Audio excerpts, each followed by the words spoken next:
Ce soir, on se retrouve pour une nouvelle vidéo ASMR sur le thème d'Halloween. Halloween. Et j'ai sorti les ongles spécial Halloween.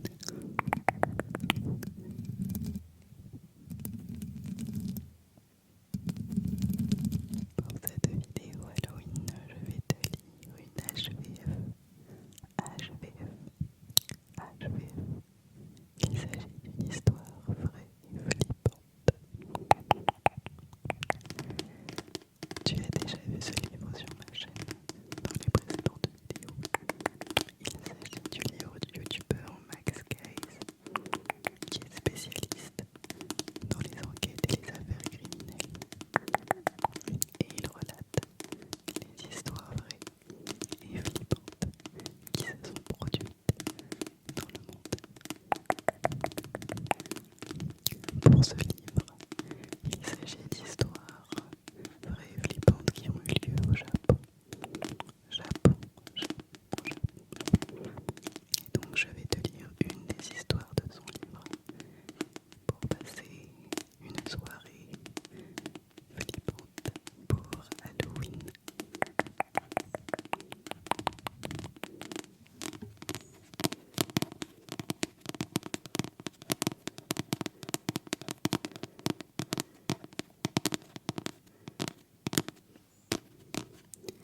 D'ailleurs, si tu aimes ce genre d'histoire, n'hésite pas à aller sur sa chaîne. Elle est vraiment sympa. Bon, en tout cas, j'aime beaucoup. Il relate très bien les histoires, les affaires criminelles. C'est vraiment bien fait. Donc il s'agit de Max Guys. Max Guys.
documentaire sur la ville qui a fait de Yanagawa un spot particulièrement apprécié par les touristes japonais et internationaux. C'est donc cette atmosphère bucolique, composée de canaux, de parcs, merveilleusement décorés, filant sur une eau calme et de saules majestueux, que grandit Futoshi. Son père y tient un magasin de tatami, ces nattes de paille recouvertes de joncs utilisés pour recouvrir les sols traditionnels japonais. Grâce au succès de l'entreprise paternelle, la famille vit plutôt richement. Le jeune japonais ne manque de rien. Sa mère et sa grand-mère sont aux petits soins pour lui et le gâtent dès qu'elles le peuvent. Futoshi excelle à l'école. Ses professeurs le décrivent comme un enfant intelligent. Il n'est pas rare qu'il ramène à la maison des bulletins.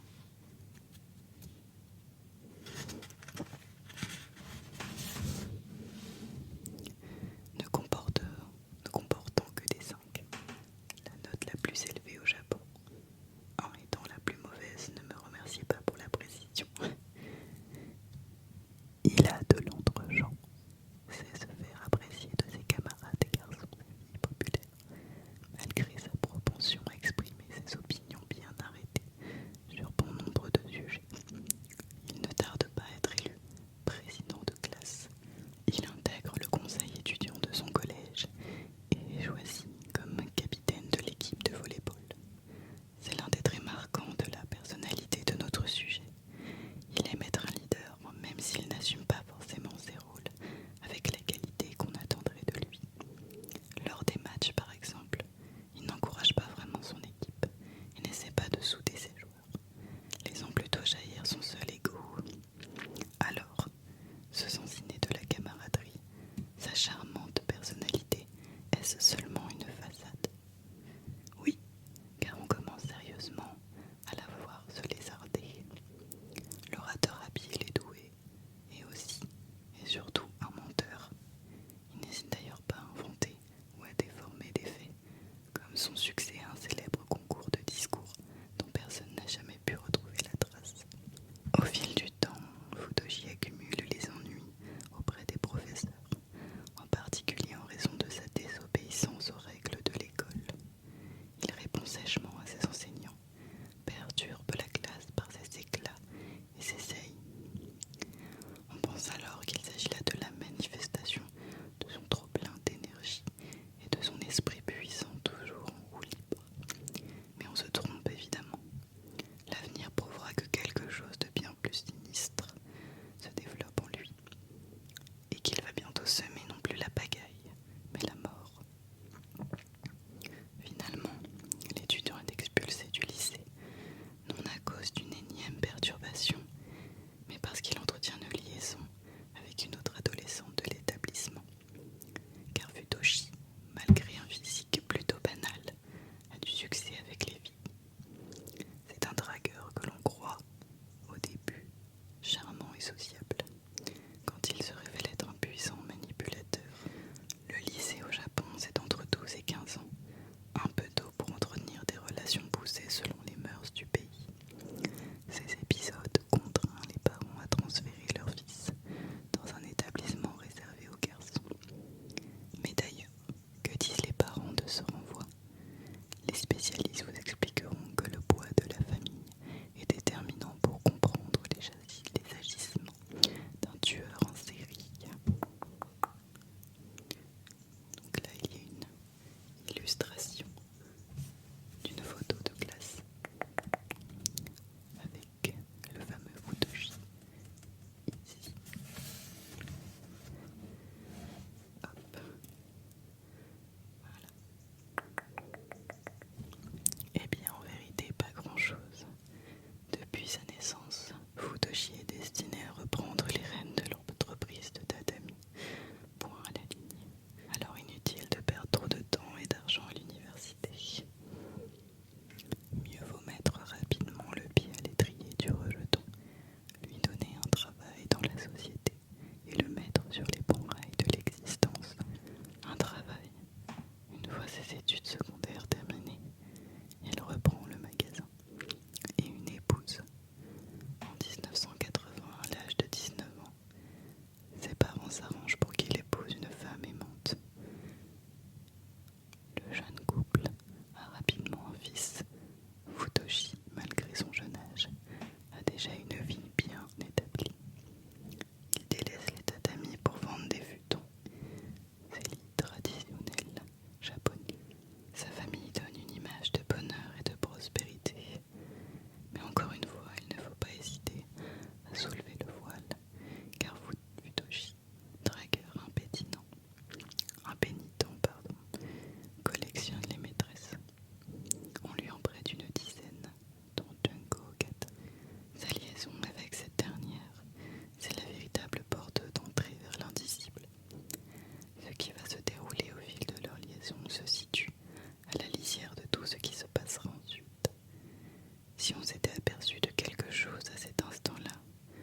Junko Kata, la marionnette. On est en 1982. Futoshi Matsunaga, 21 ans, s'ennuie dans son ménage. Il n'a pas la fibre paternelle et sait qu'il n'est pas doué pour le grand amour et la fidélité. Un jour, il feuillette son annuaire de fin d'études et tombe sur la photo de Junko. Il a comme un coup de foudre et n'hésite pas à contacter la jeune femme, qui est à présent enseignante en maternelle à Kurume. Junko sait très peu de choses sur Futoshi. Ces deux-là ne se parlaient guère au lycée, mais elle se souvient d'un garçon plutôt charmant qui attirait l'attention des autres filles et faisait le beau dans les manifestations scolaires. Ça n'engage à rien de prendre un verre avec lui, n'est-ce pas? Eh bien si, Junko, si. Et cette première rencontre, tu vas la payer très cher, hélas pour toi. Là, nous avons encore une illustration, certainement de Futoshi et Junko. Tac. Hop. Voilà.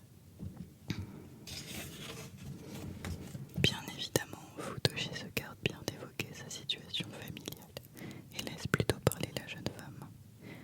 Junko est née à Kurume, là où elle enseigne, dans une famille riche et connue. Son père était le directeur de l'association coopérative agricole locale. Un notable. Junko est charmante, douce et travailleuse. Elle adore les enfants et vient d'obtenir son diplôme d'enseignante. En octobre 1982, alors qu'ils se revoient, Futoshi annonce à Junko qu'il souhaite épouser une chouette fille. Junko lui sourit poliment. Le contact passe bien, même si Junko n'est pas véritablement attiré par le vendeur de futon.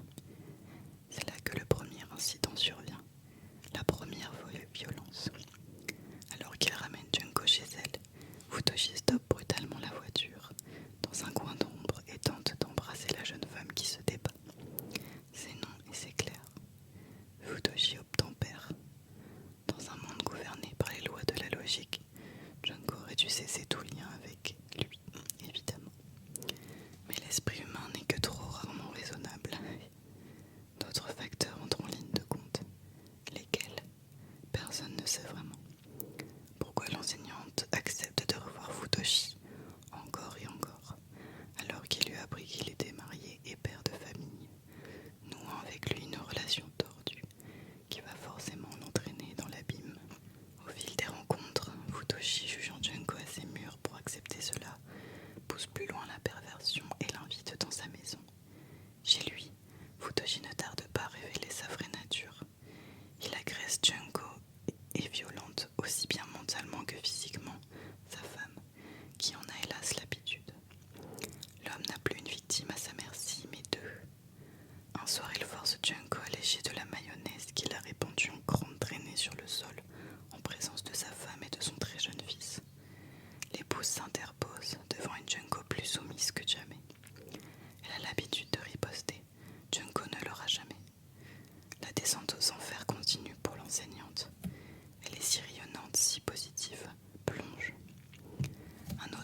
pièce insonorisée appelée salle d'électricité.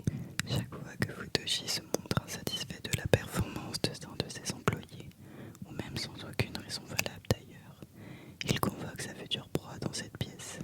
Là, deux cadres enveloppent les mains et les chevilles de la malheureuse victime avec des cordons métalliques et connectent le tout à une prise électrique. Témoignage in extenso d'une de ses victimes. C'était comme si j'avais été frappé au cerveau avec une barre de fer. J'ai perdu connaissance pendant un moment, mais je me réveillais toujours avec une douleur brûlante dans les mains et les pieds. Même une fois l'électrocution terminée, l'électricité restait toujours dans mon corps, et dès que j'attrapais la poignée de porte, elle s'ouvrait à la volée. Un de ses employés dira plus tard que chaque jour vécu auprès de Matsunaga était un enfer. Le mot résonne faiblement à mes oreilles, et je l'espère aux vôtres aussi. Vous l'aurez noté, ce n'est pas Futoshi qui attachait ses victimes. Il ordonnait à ses sbires, à ses séides de le faire. L'homme n'a presque jamais torturé de ses propres mains. Il laissait à d'autres cette tâche, et parfois même à Junko. Lui, pendant ce temps, pouvait rester allongé sur un futon, envoyant des SMS à des futures conquêtes. 1992 signe le départ de l'épouse légitime de Matsunaga. Elle n'en peut plus, elle lâche. Elle était la seule à s'opposer parfois à son époux, au nom de son fils peut-être. Elle s'enfuit et demande le divorce. Il la laisse partir puisqu'elle n'était pas suffisamment sous son emprise, à l'inverse de Junko. Junko est une fidèle, la fidèle. Elle l'aide. Ils forment le nouveau couple, celui qui a réussi tout de même à détourner en 7 ans.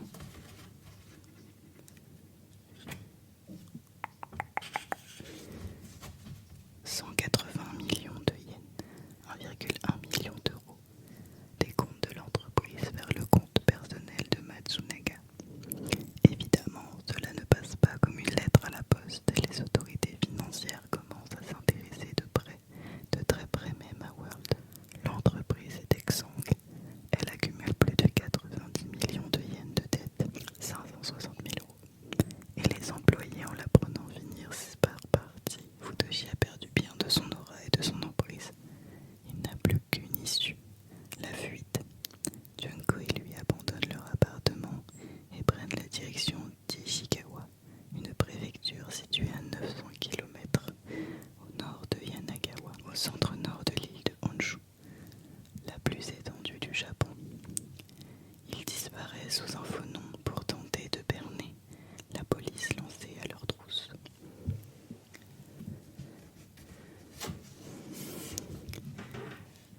Un esprit ordinaire se serait soit rendu, soit caché, ne cherchant plus à faire parler de lui. Matsunaga va faire exactement l'inverse. Il va passer à la vitesse supérieure, sûr de sa grandeur. Une fois la somme détournée entièrement dépensée, l'homme en cavale se doit de réagir.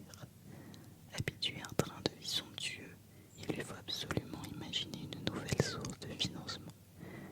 Son esprit d'or va rapidement trouver une façon de gagner de l'argent sans effort, car évidemment, un travail légitime est hors de question. Tout d'abord, Futoshi ne va certainement pas se salir les mains. Ensuite, ses faux papiers ne lui permettent pas de se présenter partout.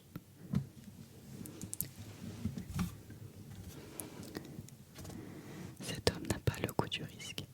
Il raisonne toujours en fonction de ce qui va lui être profitable financièrement, sexuellement, mais surtout il cherche ce qui assouvira le mieux ses pulsions. Alors il se met à rencontrer des femmes. Il présente Junko comme sa sœur. Leur fils, né en 93, un nouveau-né, devient son neveu. Cela attendrit ses interlocutrices qui cherchent une relation stable avec un homme bon. Son bagou fait le reste. Il leur fait miroiter un éventuel mariage.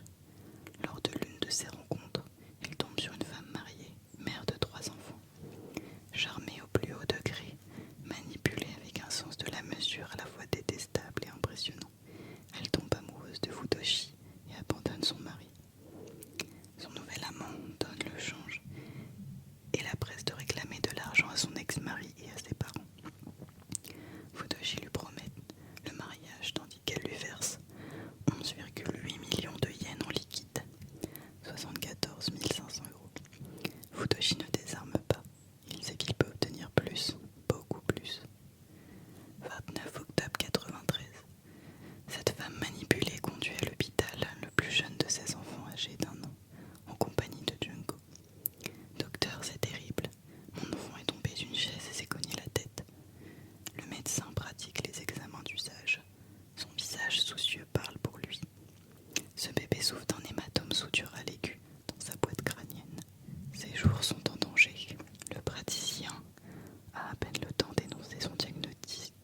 serait-ce pas plutôt l'œuvre de Matsunaga? Est-ce la première fois qu'il a fait couler le sang sans se salir les mains? Il est impossible de savoir. 5 mois plus tard, le 31 mars 1994, la mère, dévastée, se suicide en se jetant d'un pont de la baie de Beppu. Matsunaga enregistre ce suicide comme une perte sèche, un peu comme s'il rayait, sur l'un des anciens bilans de son entreprise World, un client, simple source de profit. Il faut trouver une nouvelle cible. Futoshi cherche. Les bonnes femmes, ça va un temps. Il faudrait soumettre un être vil, retors, tout comme lui, mais qu'il serait certain de pouvoir contrôler. Une sorte de combat de coq truqué, où le vainqueur aurait forcément pour prénom Futoshi. L'homme en fuite n'a pas besoin d'aller puiser dans les tréfonds de sa mémoire. Il se souvient de Kumiho Toraya, un agent immobilier, de Yanagawa, la ville de son enfance, de sa réussite aussi. Ces deux-là étaient amis au temps de la splendeur de World. Ils s'enivraient de whisky, de gin et de saké jusqu'au bout de la nuit. C'est lors de l'une de ces soirées de beuverie que Kumiho a lâché le morceau énorme. Il a un passé criminel, il doit encore un paquet de pognon à de bien mauvaises personnes. Des yakuza, les gangs, la mafia. Lorsqu'il avait écouté cela à l'époque, Futoshi avait simplement acquiescé en maître manipulateur. N'est-ce pas le moment rêvé pour contacter Kumiho et exploiter les confidences de ce pauvre type?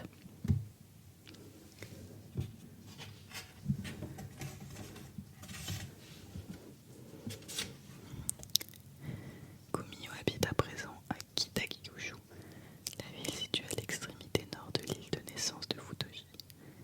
Matsunaga et Junko débarquent un beau matin au domicile de l'agent immobilier que ce dernier partage avec Ren, une adorable petite fille de 10 ans. Futoshi lui place les cartes en main. Soit nous emménageons avec toi, soit je révèle ton secret à qui de droit. N'ayant aucune échappatoire, l'autre se couche. C'est le début, pour Ren et lui, d'un cauchemar qui durera plus de 2 ans. Matsunaga et sa compagne gardent Kumiho et sa fille captifs dans l'appartement. Ils le forcent à demander de l'argent à ses proches. Il faut bien vivre. Probablement les sévices débutent. Ils s'accentueront au fil de la captivité. Le père et la fille ne reçoivent que de petits morceaux de nourriture, du riz ou bien des fonds de bol de ramen. Futoshi minute leur repas et leur supprime la nourriture s'ils n'ingurgitent pas leur pitance dans un temps imparti. Kumiho et Ren ne pouvaient pas aller aux toilettes plus d'une fois par jour, ce qui les obligeait à faire leurs besoins dans des bouteilles en plastique. Jour après jour, les deux victimes sont littéralement dépossédées de leur appartement. Futoshi et Junko ont installé des cartons sur une petite zone où leurs captifs sont seulement autorisés à dormir. Le reste de l'espace leur appartient. Puis leur bourreau les force à dormir dans une grande boîte en bois verrouillée avant qu'ils ne jugent l'endroit trop confortable. Dès lors, ils dorment dans la salle de bain, protégés du sol froid par quelques magazines. Leur temps de sommeil est limité à 4 heures par nuit. Et comme si cette privation de nourriture et de sommeil ne suffisait pas, Futoshi en vient à nouveau au stade de torture et demande à Junko d'administrer des décharges électriques à l'agent immobilier. Kumito mange désormais de la nourriture à même le sol et on le force même à ingurgiter ses propres excréments. Pendant ces séances, Matsunaga rit et prend des photos. Le corps de leur victime commence à être salement marqué. Les décharges constantes ont produit des croûtes sur tout son corps et ses bras et ses jambes sont enflés au point qu'il ne peut plus les bouger. Pendant ce temps, Ren, sa fille, forcée de rester debout aux toilettes dès son retour de l'école, voit ses notes dégringoler sans que son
écrase ensuite les différentes parties du corps dans un mixeur avant de jeter tout cela dans la mer, près de la péninsule de Kunisaki, à l'extrême est de l'île. Après la mort de Kumiho, Ren continue à vivre avec le couple et leur enfant. Ils se font désormais appeler les Hashimoto, une situation inouïe qui témoigne de l'emprise totale qu'arrivait à obtenir Matsunaga sur les esprits les plus malléables. L'ancien entrepreneur poursuit ensuite ses petites arnaques en escroquant une femme de 5,6 millions de yens, 35 000 euros, toujours en lui promettant de l'épouser. Lorsque cette femme s'est rendue chez le couple en compagnie de sa fille, il a mis un point d'honneur à les retenir prisonnières. Cela a duré 7 mois. Elles ont évoqué des tortures similaires à celles subies par Kumiho. On passera sur les détails. Leur calvaire a pris fin le jour où la mère parvint à s'échapper en sautant d'une fenêtre. Elle dévale les 2 étages et file en direction du poste de police. Futoshi a tous les défauts du monde, mais il ne manque pas de sang-froid. Lorsqu'il s'aperçoit de l'évasion, il relâche aussitôt la fille et met les voiles une nouvelle fois avec Junko, Ren et ses 2 fils, l'un venant tout juste de naître. Lorsque les autorités débarquent dans l'appartement, il est vide, mais Junko n'en peut plus. Cette énième cavale lui paraît insurmontable. Elle pense à ce que Futoshi lui a fait faire, des simples arnaques financières au doigt de l'agent immobilier qui l'a obligé à passer au mixeur. Elle s'enfuit, et cela marquera alors l'apothéose des horreurs de Matsunaga. Il n'y a plus de liberté possible. Son esprit malade le lui dicte. Matsunaga ne peut accepter qu'une seule issue à la fin de son emprise sur un autre être humain, la mort. Le suicide ou bien celle qu'il inflige par d'autres mains que les siennes. Alors ce que va tenter de faire Junko, se libérer enfin, Futoshi le vit comme une infamie. Avril 97. Junko a déposé ses enfants chez sa mère, Shizumi. Elle vit et travaille dans des endroits dont elle tient à garder le secret, seule. On la comprend. Elle se cache de son ancien partenaire. Elle porte sur sa conscience le poids de sa complicité avec Futoshi. Elle tente de se reconstruire. Elle a décidé de couper définitivement les ponts avec lui. Matsunaga se rend chez Shizumi et la questionne au sujet de sa fille. Elle ne dit rien, reste ferme. C'est un échec pour le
L'homme s'exécute sans sourciller.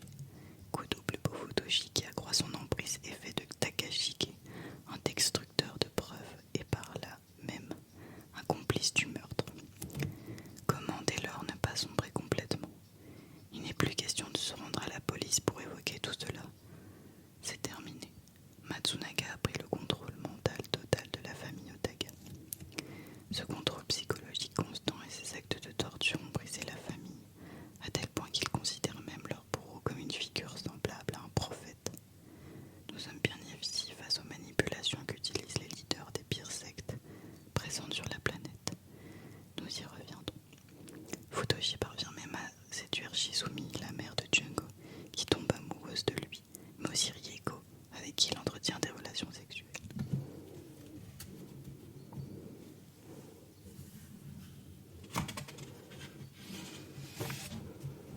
Le manipulateur n'a désormais plus d'esprit à posséder, à faire céder, à entièrement habiter de sa malveillance. C'est alors que Kazuya, le mari de Rieko, entre dans le jeu. Cet ancien officier de police commence à s'étonner des horreurs à la rallonge de son épouse et de ces nuits où elle découche pour se glisser dans le lit de Matsunaga.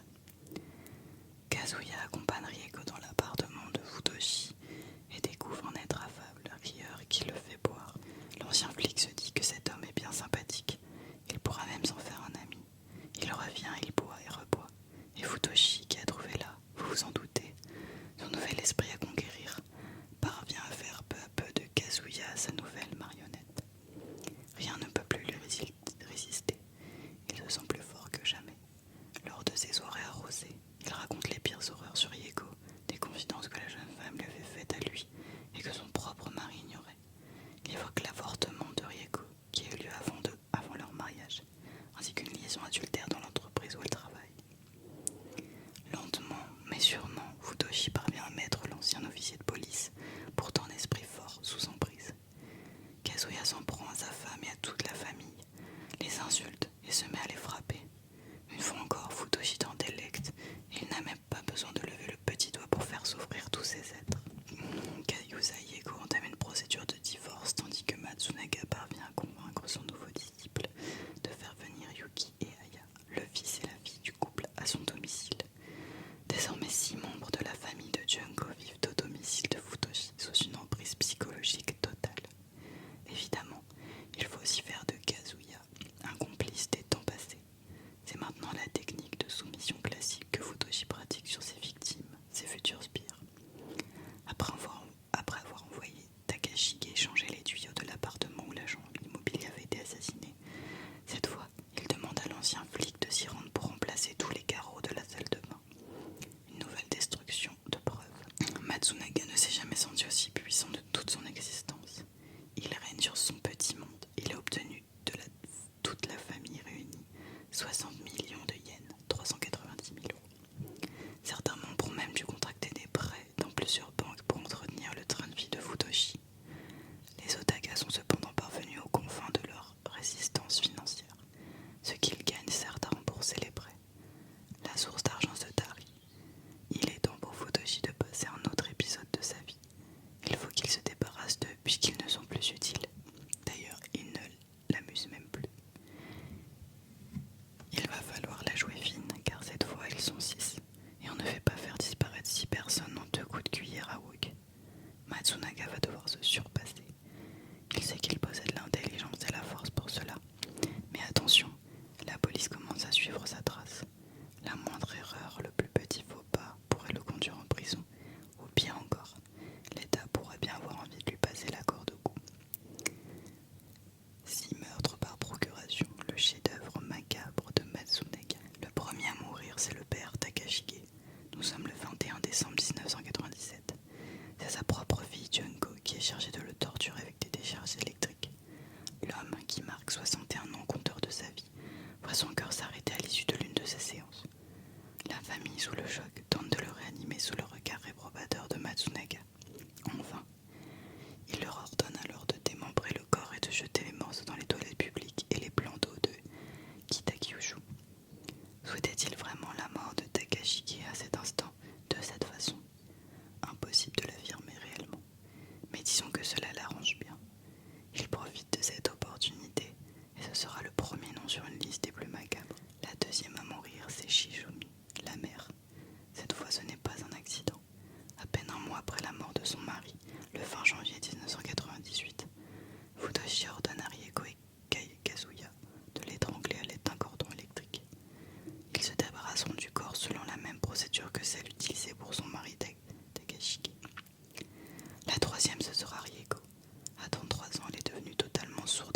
décharges électriques qu'elle subissait quasi quotidiennement.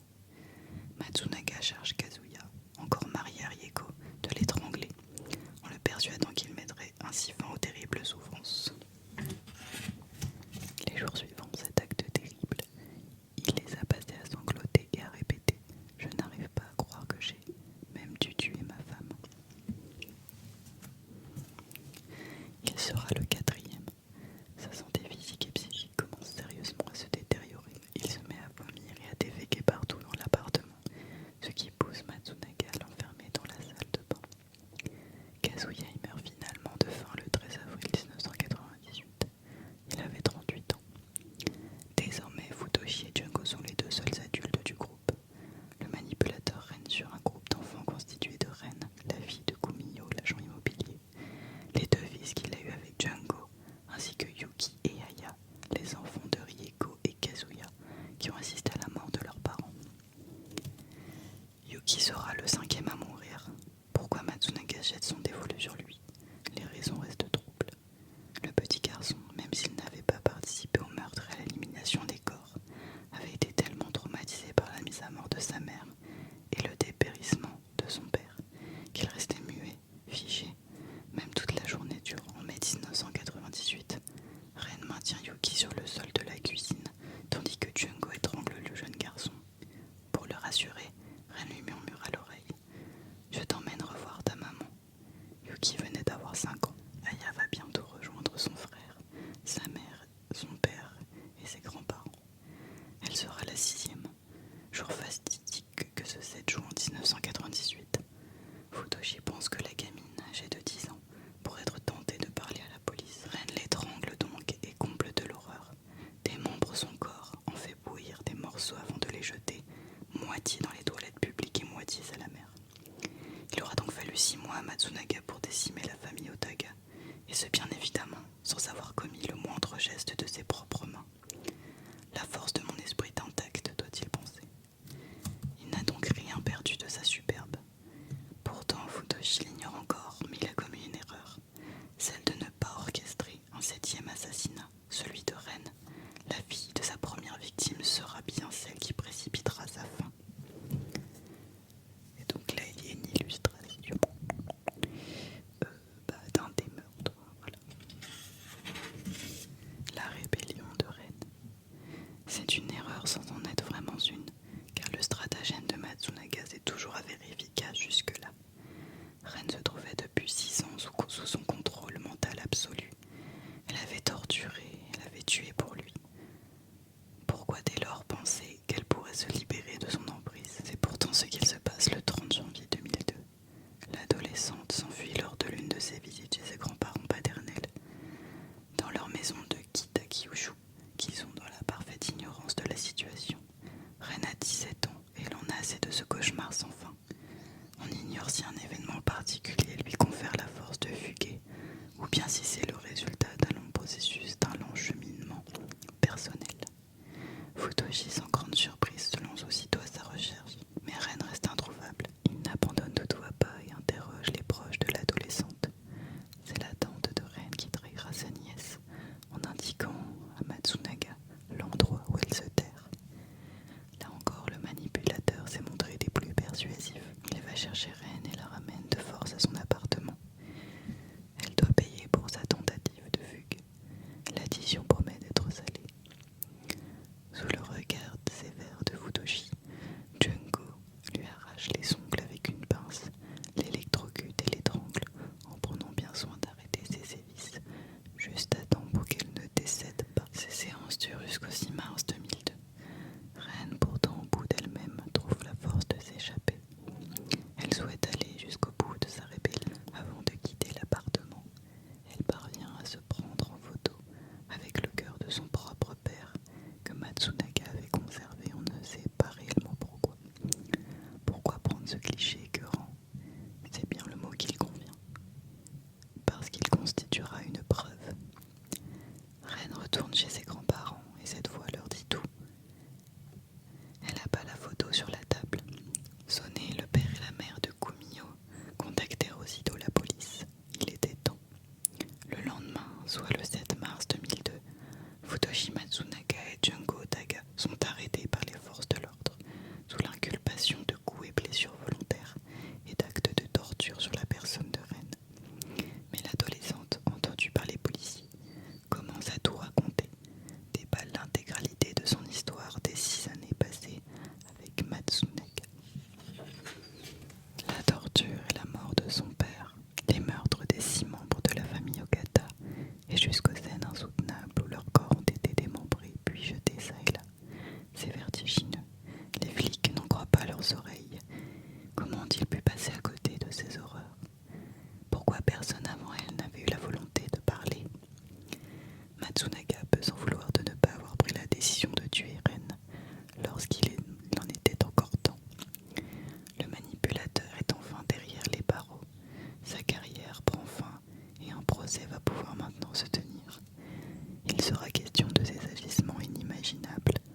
c'est dur.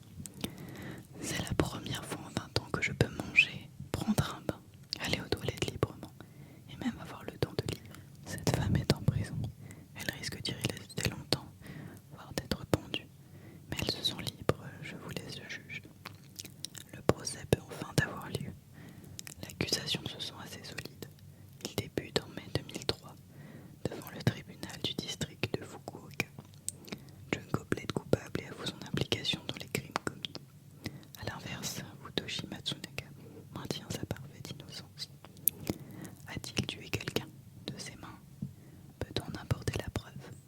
Le manipulateur n'a pas tort. Il déclare: j'ai pu maltraiter les victimes parce que je n'aimais pas leurs attitudes. Mais quel intérêt aurais-je à les tuer puisqu'elles étaient mes sources de revenus? Il charge Junko et place la responsabilité des assassinats entre ses seules mains, qui elles ont été détachées de sang. Mais le tribunal ne se laisse pas berner par Futoshi Matsunaga et son attitude arrogante. Le verdict tombe tardivement le 28 septembre 2005. Junko et lui sont reconnus coupables de 6 assassinats. La qualification n'a pas été retenue pour le décès de Takashike, le père de l'ancienne enseignante victime d'une crise cardiaque. Selon le tribunal, le couple est bien reconnu coupable de la mort de Takashike par électrocution, mais l'intention de donner la mort n'a pas été jugée assez probante. La sentence retenue, la mort. Aucune accusation de meurtre ne sera retenue contre Ren. Les deux coupables font aussitôt appel auprès de la haute cour de Fukuoka. Mais le 26 septembre 2007, l'institution confirme la peine de mort pour Matsunaga et réduit celle de Junko à la prison à vie. Pour justifier sa décision, le juge Yasuo Torai a déclaré: l'accusé Junko Okada a longtemps été contrôlé par la violence physique et psychologique de l'accusé Matsunaga et son implication dans les crimes était donc subordonnée.